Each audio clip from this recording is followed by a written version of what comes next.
Payarg'imizda chorvachilik bilan shug'ullanadiganlar juda ham ko'p, Davron aka. Ular zakaz qilsa, qancha miqdorda yetkazib bera olasiz aynan mana shu yem mahsulotimizdan? Albatta bu yem mahsulotlarimizdan cheklanmagan miqdorda yetkazib olib borib beramiz bog'larga. Davron aka, yana bitta savol sizga. Oddiy yemlarni tayyorlash usuli juda ham qiyin.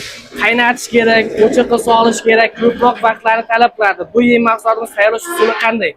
Bu yem mahsulotimiz o'zi tayyor holatda bo'lib, buni ozgina iliq suv bilan aralashtirib, namlab berib yuborsa ham bo'ladi mollarga. Unaqa pishirib, boshqa qilib vaqt yo'qotish shart emas.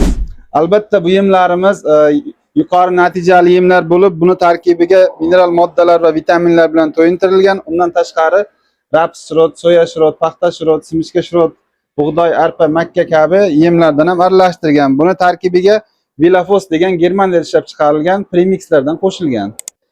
Ekranda ko'rib turgan quyidagi raqamlarga murojaat qilasiz. Uyingizning tagigacha dastlabki xizmatini yo'lga qo'yib qo'ygan akalarimiz.